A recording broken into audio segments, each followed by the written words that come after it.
You left your job, you left your title, but somehow it still feels like you're just not doing enough.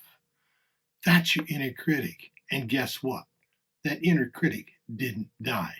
Now, you had that little voice up here in your head long before you got that job that trained itself to keep you on task, keep you off balance, keep you always striving and never quite all the way contented. That's what that little inner critic does. We're never quite good enough on it. We're never quite smart enough, quite good enough, quite dedicated enough. Something always seems to be just off. And in the career, if we like the career, we really worked hard to overcome what that little critic was doing to us. Well, now you're out of that career. You don't need that little critic to keep knocking you down in retirement. You spent your whole career performing, right? You were checking boxes, you were hitting deadlines, you were earning praise, at least hopefully earning a little bit of praise. And even if you're not working now, you still feel that pressure, right? You still feel like, hey, I should be doing more. Or worse, I feel like I'm wasting my time. You're retired. It's not supposed to feel the same way it did at work, but it does. Now, your inner critic, that little voice says, you're not being productive enough. You're not contributing enough. You're not doing enough. And it's telling you, you should have had it figured out by now. Why don't you have it figured out? That's the little voice. That's not you saying, gee, I'm not smart enough to figure this out. That's the little voice trying to keep control of where you're at.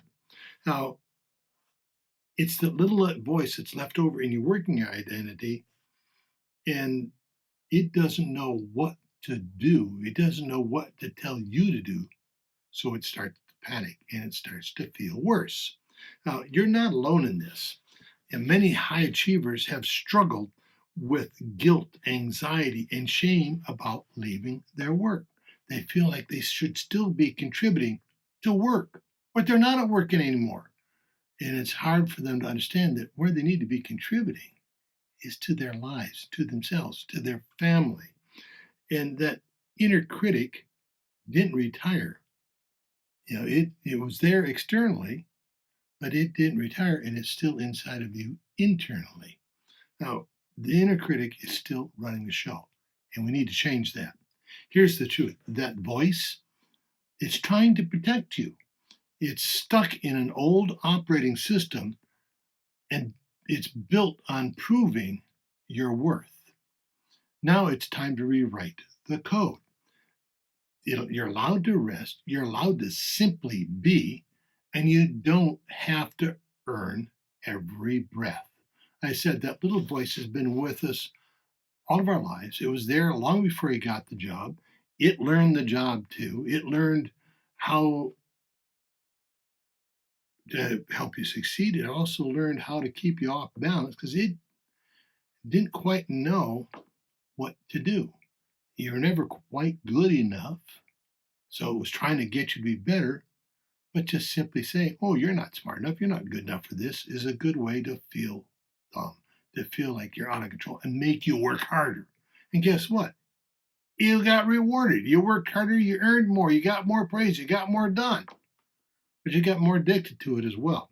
Now, you need to change that. You need to reclaim that for yourself if you ever want the inner voice to be working for you instead of working in your job.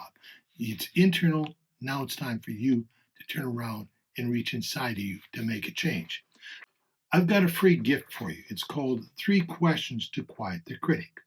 Now, what it's designed to do is designed to catch when that voice shows up. It's designed to question that voice's assumptions. And it's about reclaiming your calmness and your confidence. Simply type quiet in the comments below, and I will personally DM your gift to you. It's a great way to start on changing that voice and making it a teammate for you, making it a supporter, making it a cheerleader for your new life that you can have on the sidelines cheering you on, the rest of your life if you get control of it. Type quiet in the comments below, and I will personally DM this to you. I'm John Hagerman. I'm the founder of Retirement Uprising, and this isn't about just shutting off the inner critic. It's about stepping into a voice that's finally yours and supporting you. Subscribe, hit like, and keep watching, because retirement isn't a finish line, it's a fresh start for you.